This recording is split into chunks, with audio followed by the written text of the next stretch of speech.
The sound of the door slamming still echoes in my mind 5 years later.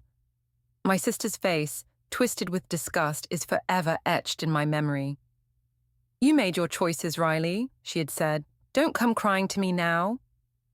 I'm Riley Rodriguez, and that was the last time I spoke to my sister Selena face to face. Until today.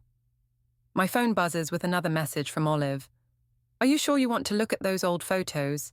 Nothing good comes from dwelling on the past." I smile at my best friend's concern, but continue scrolling through the family album on my laptop. There we are, Selena and me at my college graduation. Her arm around my shoulder, both of us beaming. Back when I thought family meant something to her. Back before I lost everything. "I need to do this," I text back to Olive. "Meeting with Margaret in an hour about the Stevens account. Need to stay sharp." The photos tell a story of two sisters who took very different paths. Selena, the golden child, built her empire from scratch. Designer clothes, magazine covers, that signature red lipstick that became her trademark. Meanwhile, I chose non-profit work, helping small businesses stay afloat.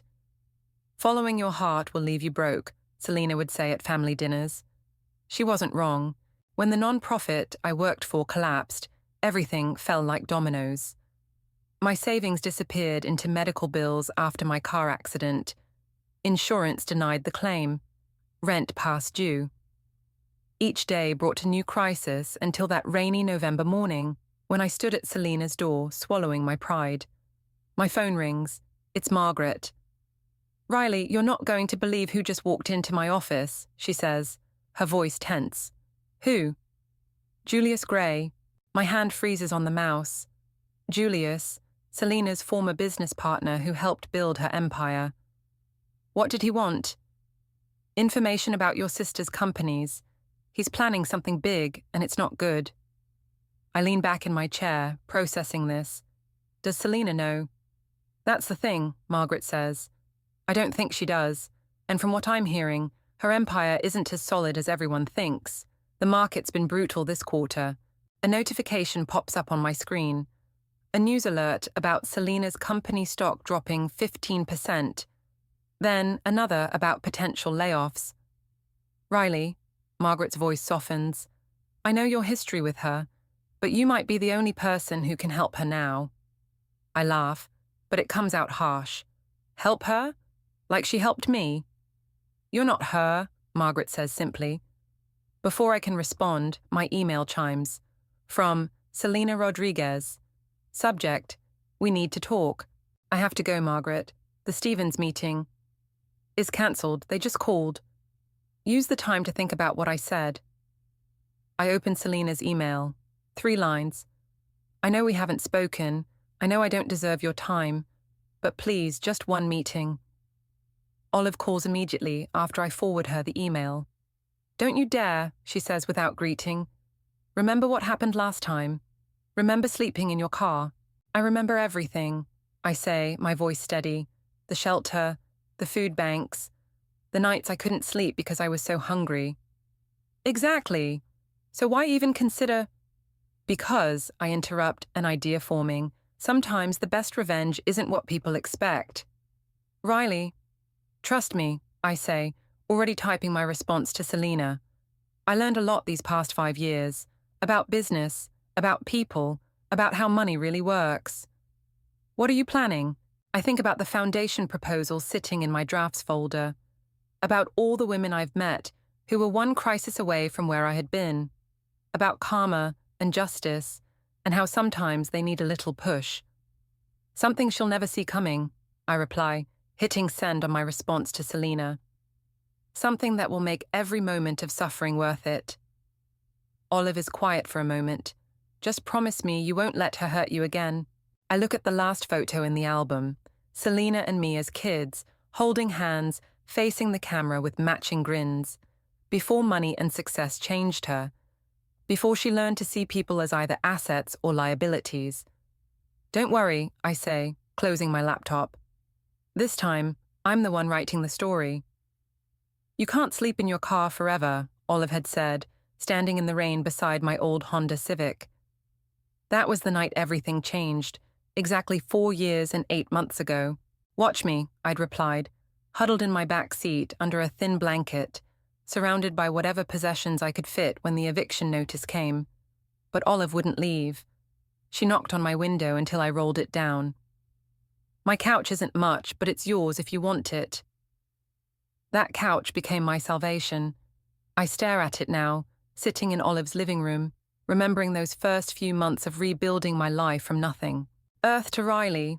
Olive waves her hand in front of my face. You're doing that 1,000-yard stare again. Sorry, just thinking about how different things were back then. Different is an understatement, she says, settling beside me with 2 glasses of wine. Remember your first job interview after everything? I groan. God, don't remind me. I couldn't even afford proper interview clothes. Until Ralph swooped in like some tech angel in a hoodie, Olive grins. Ralph had been my first client when I started freelance consulting, though neither of us knew it at the time. I met him at a coffee shop where I was using the free Wi-Fi to send out resumes. He was struggling with his startup's business plan, and I offered advice while waiting for my $1 a coffee to cool. My phone buzzes. Speaking of Ralph. How'd the meeting with your sister go? His text reads. Tomorrow, I reply. Having second thoughts. The response is immediate. Don't. Remember what you told me. Sometimes the biggest opportunities come disguised as our worst memories. I said that? You did. Right before you helped me secure my first round of funding. Now look at us. I smile, remembering how Ralph's success helped launch my consulting career. One client led to another. Small startups became medium businesses. Medium became large. Eventually, Margaret noticed my work and brought me into her firm. Ralph says hi, I tell Olive, who's watching me with knowing eyes. Tell him thanks for the donation to the shelter program. That's another thing that changed. Once I got back on my feet, I started volunteering at the same shelter that helped me. Ralph matched every hour I volunteered with a generous donation. You know, Olive says carefully, what you're planning with Selena. It's risky. I set down my wine glass. Everything worth doing is risky, but using her own money to fund a foundation for homeless women, without her knowledge, that's more than risky, that's...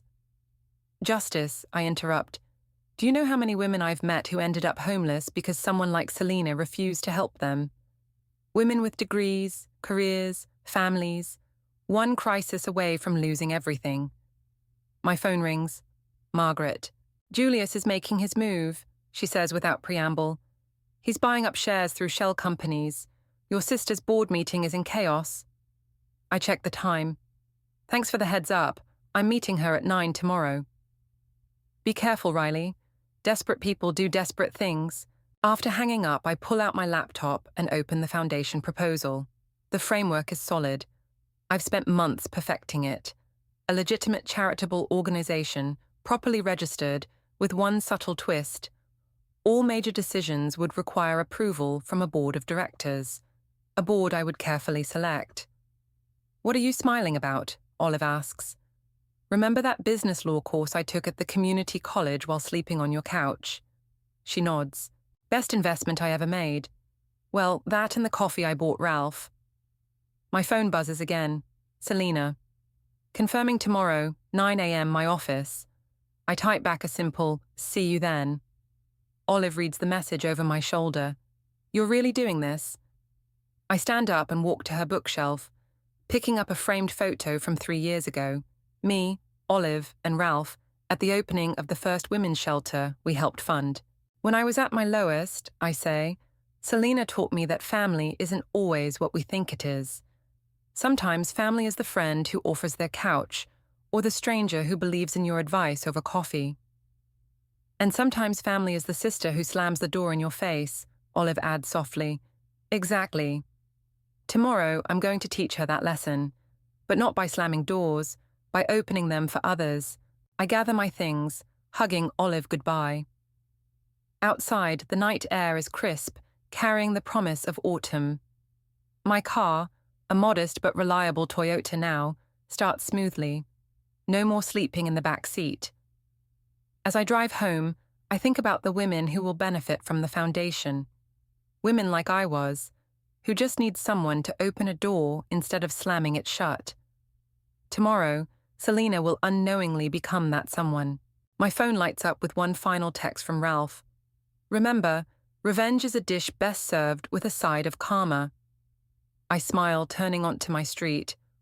Oh, sister dear, you have no idea what's coming. Selena's office hasn't changed. Same pretentious art on the walls. Same floor-to-ceiling windows overlooking the city. Same assistant giving me the same disapproving look as I walk in at exactly 9 a.m. Ms. Rodriguez will be with you shortly, she says, not offering me a seat. I sit anyway, smoothing my charcoal grey blazer, the one I bought with my first real consulting check. 5 minutes pass, 10, 15, a power play I recognize from my sister's old playbook. At 9:22, the door opens. Selena steps out, perfect as always in her trademark red lipstick and designer suit, but there's something different in her eyes, something scared. Riley, she says, voice carefully controlled. Thank you for coming. I stand, matching her professional tone. 15 minutes is a long time to keep someone waiting, Selena. She flinches slightly. Good. Please, come in. Her office is smaller than I remember, the view less impressive, or maybe I've just grown used to better things. Coffee, she offers. Let's skip the pleasantries. Your email said it was urgent. Selena sits behind her desk, gesturing for me to take the chair opposite. I need your help. Funny how history repeats itself. I deserve that, she says, surprising me with her directness. But this isn't just about me. 2,000 people work for this company. Good people with families, mortgages, kids in college. And Julius Gray is trying to take it all away? Her eyes widen. How did you... I have my sources. Tell me what happened. Selena's composure cracks slightly. He's been planning this for months. Shell companies, quiet stock purchases. Now he's making his move for a hostile takeover. And you're bored, scared. Stock's down 30%. Clients are nervous. Julius is offering them deals they can't refuse. I lean back, letting her sweat a little. What exactly do you want from me? Your consulting firm specializes in corporate restructuring. Margaret says you're the best she's ever seen. I need you to help me save my company. Our father's company, I correct her. The one you inherited while I got his old watch and a pile of medical bills. Selena's hands clench on her desk. I built this company into what it is today. And now you're watching it crumble. I stand up, walking to the window. Why should I help you? Because you're better than me. The words burst out of her. Because 5 years ago, I was wrong. I was cruel and selfish and I've regretted it every day since. I turn to face her. Have you? Or do you just regret needing me now? Her phone buzzes. Probably another crisis. She ignores it. I deserve your hate. But please, Riley, help me fix this. On one condition, I say, pulling out a folder from my briefcase. You sign these papers. Today. What are they? Authorization to create a charitable foundation in your name. 15% of company profits, dedicated to helping women in financial crisis. Selena reaches for the papers, scanning them quickly. Her eyes narrow. This is already set up. You've been planning this. Let's just say I came prepared. The board would never approve. The board won't have a choice once Julius makes his move. Sign now, and I'll help you keep control. Don't sign. I pick up my briefcase. Well, I hear Julius is looking for consultants. Selena's phone buzzes again, and again. She glances at it, face paling. He's making an announcement in an hour. Tick-tock, sister dear. Her hand trembles slightly as she reaches for a pen. You've changed. Homelessness will do that to you. She signs each page, each signature seeming to cost her physically. When she finishes, I take the papers, checking them carefully. Now what? She asks. I pull out my phone, sending a quick text to Margaret. Now we go to war. Call your board. Emergency meeting in 30 minutes. I'll handle Julius. How? I smile, remembering the nights I spent researching Julius's company structure, finding the weaknesses. Let's just say I've had a lot of time to plan this moment. As I turn to leave, Selena calls out, "Riley, thank you." I pause at the door. "Don't thank me yet. And Selena, next time someone asks you for help, remember how this feels." In the elevator, I text Olive. She signed. "Holy shit," comes the reply. "You actually did it. Phase 1 complete. Tell Ralph to get ready with the press release about the foundation. Time to show my dear sister what real power looks like." The elevator doors open to the lobby. Through the glass doors, I can see reporters already gathering, waiting for Julius's announcement. They have no idea what's really coming. My phone buzzes with a message from Margaret. "Board meeting confirmed. Ready to rain hell?" I step out into the sunshine, smiling. "Oh, sister dear," I whisper, "you have no idea what you just signed up for." The boardroom crackles with tension. 12 pairs of eyes watch me as I stand at the head of the table, projector remote in hand. "Ladies and gentlemen," I begin, "in exactly 20 minutes, Julius Gray will announce his takeover bid. But first, let me show you something interesting." I click through slides showing financial records, shell companies, and transaction histories. With each revelation, the board members lean forward, whispers growing louder. "As you can see," I continue, "Mr. Gray's hostile takeover isn't just aggressive, it's illegal. These transactions," I highlight several red flag transfers. "Classic market manipulation." "How did you get this information?" demands Thomas, the oldest board member. "Let's just say I've been watching Julius for a while. And I'm not the only one." I nod to Margaret, who opens her laptop. "The SEC has already been notified," she announces. "They're launching an investigation as we speak." Selena, sitting at the far end of the table, hasn't said a word. Her face is a mask, but I recognize the slight tremor in her hand as she reaches for her water glass. My phone buzzes. Ralph's message. "Press release ready. Foundation announcement set to go live in 5. But that's not all," I say, switching to the next slide. "While Julius was plotting his takeover, we've been working on something else. Something that will not only save this company, but transform it." The door bursts open.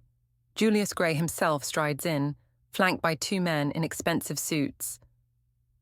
"I hope I'm not interrupting," he says, flashing his trademark smile. "Actually," I reply, "your timing is perfect. We were just discussing your creative accounting practices." His smile falters slightly. "And you are?" "Riley Rodriguez, Selena's sister. We've never met, but I know all about you, Julius, including what really happened with those offshore accounts in 2019. The color drains from his face.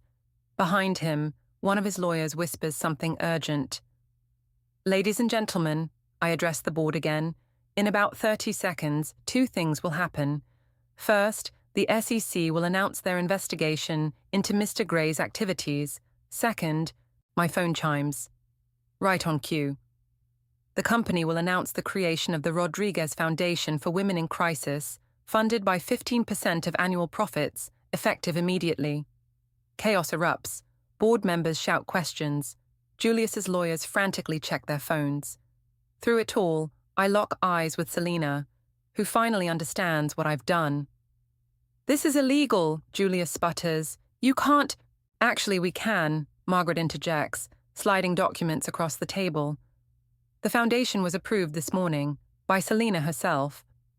"And the best part?" I add, pulling up the final slide. "The press loves it. Social media is already exploding. Your stock price?" I point to the rising graph. "Up 12% in the last 5 minutes. Julius storms out, lawyers trailing behind. The board members cluster around Margaret, examining documents and asking questions. I slip out onto the balcony, needing air. Selena follows me. "You planned this all along," she says quietly. "From the day you slammed your door in my face. The foundation, it's really going to help women like I was. Yes, every penny will go to women who just need a chance. A door opened instead of closed." She leans against the railing. I deserved this. It's not about what you deserve. It's about what others need. My phone buzzes again. Olive, you're trending on Twitter. The Foundation's website is crashing from traffic. Riley? Selena's voice is small. What happens now? Now I help you rebuild your company. The right way this time, with actual values instead of just profit margins. And Julius? I smile, showing her my phone screen. A breaking news alert about the SEC investigation. Let's just say he'll be too busy with federal investigators to bother us. Us? Yes, us. Because like it or not, we're family. And families. I pause, remembering Olive's couch, Ralph's coffee shop advice, Margaret's mentorship. Families help each other, even when it's hard, even when it hurts. Back in the boardroom, Margaret is wrapping up the emergency session. The Foundation announcement has overshadowed Julius's takeover attempt completely. Crisis averted, at least for now. One more thing, I tell Selena before we rejoin the others. Tomorrow morning, you're coming with me to visit a women's shelter. Time you saw firsthand what your foundation will be supporting. She nods, and for a moment I see a glimpse of my sister from before, the one who used to hold my hand crossing the street, who taught me to ride a bike, who dreamed of changing the world before money changed her instead. My phone lights up with another message from Ralph. Karma delivered with interest. I type back, not karma, something better, change. Looking at Selena's humbled expression as she faces her board members, I realize revenge doesn't always mean destruction. Sometimes the best revenge is forcing someone to become a better person than they ever thought they could be. This is where you stayed. Selena's heels click against the shelter's linoleum floor. She looks out of place in her designer suit, clutching her purse like a shield. Third bed from the window, I point to the empty cot. I spent 2 weeks here before Olive found me. Maria, the shelter director, leads us through the common area where women sit with their laptops, working on resumes or taking online courses. Most of our residents are employed, she explains. They're just one paycheck away from stability. Selena stops at a table where a woman in business casual attire types frantically on her laptop. I know you, she says suddenly. You were a senior accountant at Maxwell Corp. The woman looks up, recognition flickering across her face. Ms. Rodriguez, yes, before the layoffs. I watch my sister's facade crack slightly. This woman could have been me, could have been her. Tell me what you need, Selena says abruptly. Not the shelter, you personally. What would it take to get you back on your feet? The woman, Sarah, blinks in surprise. 3 months' rent for a security deposit, a reliable laptop, professional clothes for interviews. Selena pulls out her phone, fingers flying across the screen. Done. Maria will help coordinate, and I want your resume on my desk Monday morning. My phone buzzes. Ralph sending updates about the Foundation's first wave of grants. 20 applications processed, he writes. Stories that'll break your heart. Make it 30, I text back. I'm authorizing more funds. A child's laugh draws my attention. A little girl, maybe 6, shows her mother something on a tablet, one of the educational devices Ralph donated. They're not statistics anymore, are they? I ask Selena quietly. She shakes her head, watching Sarah return to her job search with renewed energy. How did I become so blind? The same way most people do. Success makes it easy to forget what struggle feels like.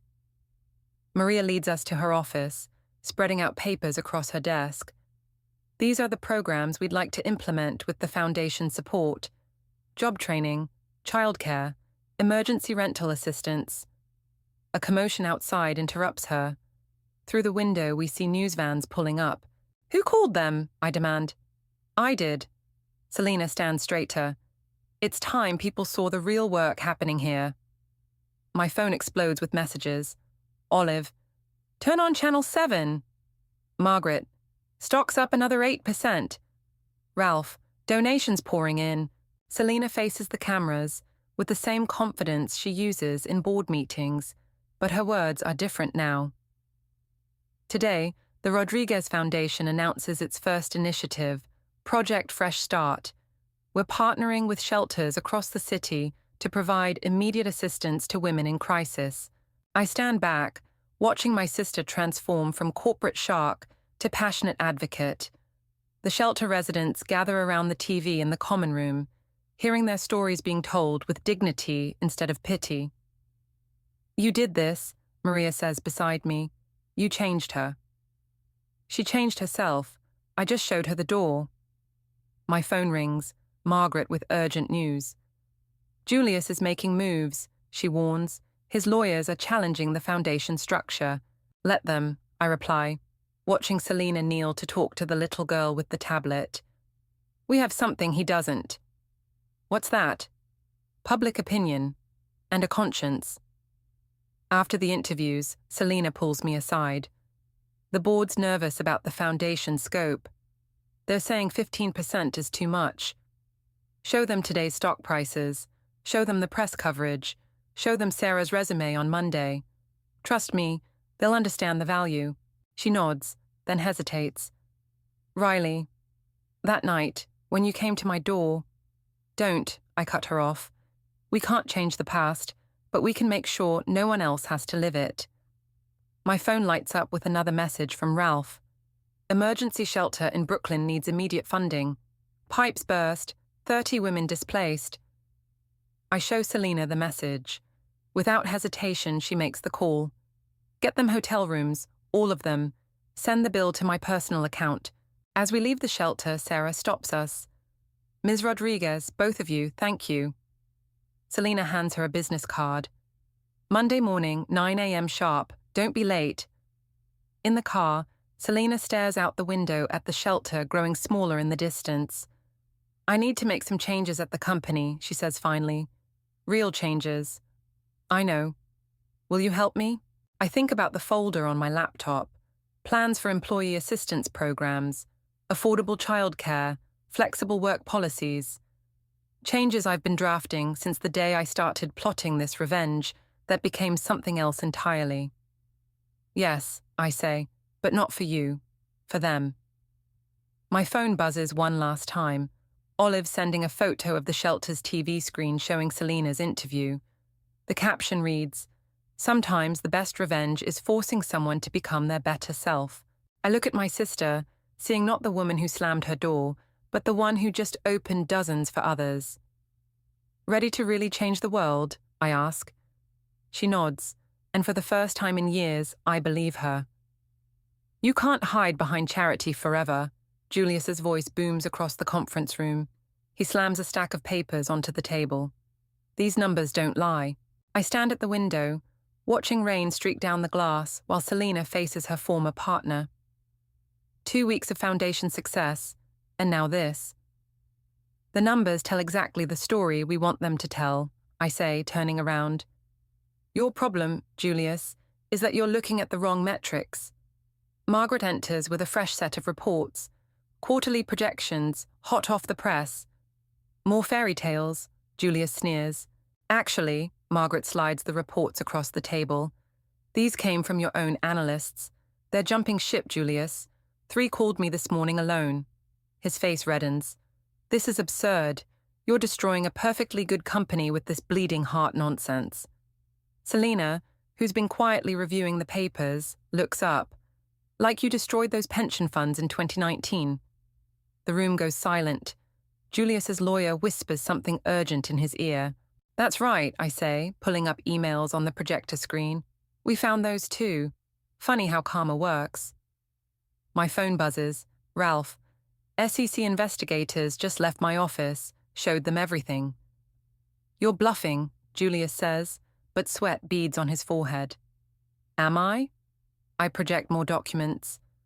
"These women you laid off without severance. They're now receiving support through our foundation, and they're very interested in talking to federal investigators." The conference room door opens. Sarah, the accountant from the shelter, walks in wearing a crisp new suit. "Perfect timing," I say. "Julius, meet our new compliance officer. She has quite a story to tell about Maxwell Corp's creative accounting." Julius stands abruptly. "This meeting is over." "No," Selena's voice cuts like steel. It's just beginning. Sit down. To everyone's surprise, including mine, he sits. Here's what's going to happen, Selena continues. You're going to sign over your shares, all of them, to the foundation. In return, we don't release what Sarah found in those offshore accounts. My phone lights up again. Olive. News van's outside. Someone leaked about the SEC investigation. Julius's lawyer frantically whispers in his ear again. His face goes from red to pale. You wouldn't dare, he says to Selena. The sister you knew wouldn't, she replies. But I'm not that person anymore. Riley taught me something about consequences. Sarah steps forward, opening her laptop. Should I show everyone what I found about the Singapore transactions? Julius grabs the share transfer papers. This is blackmail. No, I correct him. This is justice. For every person you stepped on climbing to the top, he signs, hands shaking. As his lawyer reviews the documents, my phone buzzes with messages from Ralph and Margaret. Everything's in place. One more thing, Selena adds as Julius stands to leave. The foundation will be using your former office as its headquarters. Seems fitting. After he storms out, Sarah turns to us. That felt good. Too good, I say, checking my phone. Olive says reporters are asking about Julius's resignation. We need to control this narrative. Already on it, Margaret says, typing on her tablet. Press release going out. Julius Gray steps down to pursue philanthropic interests, donates shares to Women's Foundation. Selena laughs, a real laugh I haven't heard in years. Philanthropic interests. Perfect. My phone rings. Ralph again. You need to see this. Trading floors going crazy. Stocks up 20% on the news. Send me the numbers, I tell him. And Ralph, thank you, for everything. Don't thank me yet, he replies. Julia still has friends. Powerful ones. As if on cue, Margaret's tablet chimes with alerts. 3 board members just called emergency meetings. They're nervous about the changes. Let them be nervous, Selena says, surprising me again. We're doing the right thing, finally. Sarah shows us something on her laptop. Social media exploding with support for the foundation. Women sharing stories, offering help, asking about programs. This is bigger than us now, I realize aloud. It always was, Selena replies softly. I just couldn't see it before. My phone buzzes one last time. Olive sending a photo from the shelter. The little girl with the tablet is showing other kids how to use educational software Ralph developed. Worth it? Selena asks, seeing my smile. I think about my journey from her doorstep to this moment, about revenge transforming into redemption, about doors closing and opening. Almost, I reply. There's still work to do. Margaret clears her throat. Speaking of work, those board members are waiting. Let them wait, Selena says. Sarah, show us what else you found in those accounts. Time to make sure Julius's friends understand exactly what happens when they choose the wrong side of history. I watch my sister, this new version of her, take charge with purpose instead of pride. My phone lights up with another message from Ralph. Ready for phase 2? I look at Selena, at Sarah, at the empire transforming under our feet. Yes, I type back, time to really shake things up. They're calling for your resignation, Margaret announces, dropping the morning papers on Selena's desk. All 3 major shareholders. Selena doesn't look up from her laptop. Let them. This isn't a game, I interject, pacing the office. Julius's old office, now transformed into the foundation's headquarters. They're saying the company's lost its way, that we've turned a profit machine into a charity case. Have we? Selena finally looks up. Check the quarterly reports. My phone buzzes. Ralph sending the latest numbers. I read them twice to be sure. Profits up 30%, I say, surprised. How? Employee retention is at an all-time high, Sarah explains, entering with more reports. Turns out people work harder when they're not terrified of ending up homeless. The intercom crackles. Ms. Rodriguez, the board members are here. Both of us? I ask. All of them, Selena replies, standing. Ready to face the firing squad? The boardroom feels colder than usual. 12 stern faces, 3 empty chairs where Julius's allies used to sit. My phone vibrates. Olive wishing us luck. This has gone far enough, Thomas begins, waving a newspaper. The Rodriguez Foundation is overshadowing our core business. Is it? Selena pulls up the quarterly projections. Because these numbers tell a different story. Numbers can lie, another board member interrupts. People don't, I say, nodding to Sarah, who opens the door.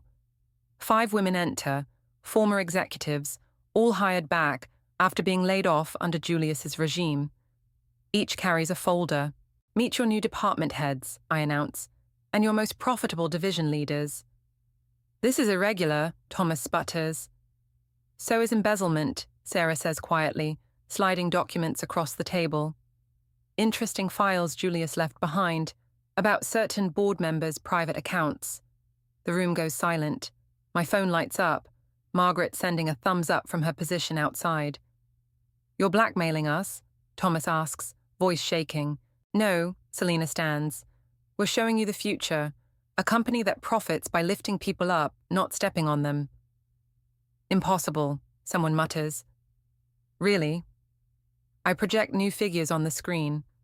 Our employee assistance program cut turnover by 60%. The childcare initiative increased productivity by 40%. The emergency fund eliminated stress-related sick days. And the foundation, Thomas demands, generated more positive press than our last 5 marketing campaigns combined, one of the returning executives answers. Customer loyalty is through the roof. My phone buzzes again. Ralph. News about Julius just broke. Turn on TV now. I grab the remote. Every channel shows the same headline. Tech giant CEO arrested on fraud charges. Julius was just the beginning. Selena addresses the stunned board. The old way of doing business is over. You can either evolve with us or follow him out the door. You've changed, Thomas says to Selena. Yes, she replies. Thanks to my sister, I remembered who I was before money became more important than people. The boardroom door bursts open. Margaret rushes in, tablet in hand. You need to see this. Social media exploding, stock price soaring. Rodriguez revolution trending worldwide. The foundation's first success story just went viral, Margaret explains, playing a video. Sarah appears on screen, telling her story. From senior accountant to homeless to compliance officer. Comments flood in. Similar stories, offers of help, pledges of support. This isn't just about business anymore, I tell the board. This is about legacy. What do you want to be remembered for? Thomas looks at the numbers again, then at the returning executives, then at the news coverage of Julius in handcuffs. I move to approve the foundation's expanded charter, he says finally. One by one, the board members nod agreement. My phone lights up with messages from Ralph and Olive. They've been watching the live stream. Congratulations, Margaret whispers as the board files out. You did it. But Selena isn't celebrating. She stands at the window, watching the city below. What's wrong? I ask. We won. Did we? She turns, eyes glistening. All those years I was so wrong. About business, about people, about you. The past is past, I start, but she cuts me off. No, let me finish. When you came to my door that night, I thought I was protecting my success. Instead, I was losing my soul. My phone buzzes. A photo from Olive. The shelter's common room, packed with women watching the news about our company's transformation. Look, I show Selena the photo. This is your legacy now. Not the money or the power. This. Sarah knocks and enters. The press is waiting. They want to know what's next. Selena straightens her jacket, wipes her eyes. Tell them the truth. Tell them this is just the beginning. My phone lights up one last time. Ralph. Ready to take this nationwide? I look at my sister, really look at her, and see not the woman who slammed her door, but the one who's helping thousands open new ones. Yes, I type back. Time to change the world. And that's how I ended up homeless, I tell the packed auditorium. But this story isn't about falling down, it's about how we help each other get back up. The audience, mostly business leaders and philanthropists, sits in rapt attention. My phone buzzes silently in my pocket, probably Olive reminding me not to forget the key points. The Rodriguez Foundation isn't just changing lives, I continue. It's changing how we think about business itself. Success doesn't have to mean stepping on others to reach the top. From the front row, Selena nods encouragingly. Behind her, Sarah leads a group of women, all former shelter residents, now employed and thriving. Questions? I ask as I wrap up. Hands shoot up everywhere. A reporter stands first. Is it true the foundation is expanding to 50 new cities? 51, actually. Selena takes the microphone, each with comprehensive support programs, job training, and emergency assistance. Another reporter. And the company's profits? Record-breaking, Sarah answers from her seat. Turns out doing good is good business. My phone vibrates again, Ralph sending live reactions from social media. The hashtag #RiseUpTogether is trending nationwide. After the presentation, we gather in the green room. Margaret brings coffee and updates. 3 more companies called. They want to implement our model. And Julius, I ask, pleaded guilty this morning. His friends on the board are next. Selena sits quietly, staring at her reflection in the window. I know that look. She's thinking about the past. Hey, I touch her shoulder. Stop beating yourself up. I just keep thinking about all the people I could have helped before, all the doors I slammed shut. But look at all the ones you're opening now. My phone chimes, Olive sending a video from the shelter. The little girl with the tablet is teaching coding to other kids. Below it, she's written, "Your revenge turned into something beautiful." A knock at the door interrupts us. Thomas enters, looking uncomfortable in casual clothes instead of his usual suit. I visited the shelter today, he announces. Saw the programs in action. I'd like to volunteer, if you'll have me.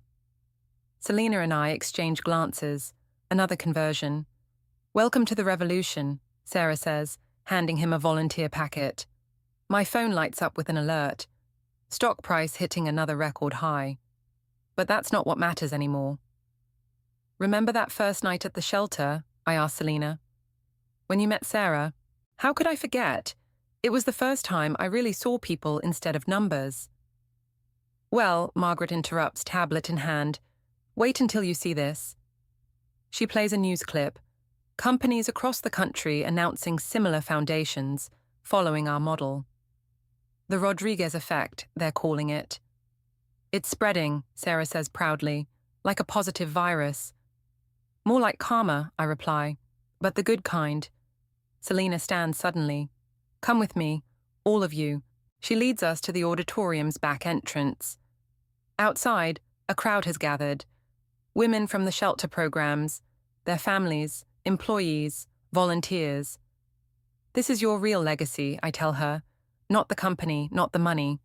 These people. My phone buzzes one last time. Ralph. Ready for phase 3? Before I can answer, Selena takes the phone. Yes, she types. But this time, we do it together. She hands it back, then addresses the crowd. When my sister came to my door years ago, I thought I was protecting my success. Instead, I was losing my humanity. But she taught me something powerful. True success isn't what you gain, it's what you give back. The crowd cheers. Sarah squeezes my hand. Margaret wipes away a tear. So, Selena continues, today we're announcing something new. Every company that partners with us will dedicate resources to helping others rise. Not because it's good publicity, but because it's right. More cheers. My phone starts blowing up with messages. Olive, Ralph, board members, reporters. Ready to change the world? Selena asks me quietly.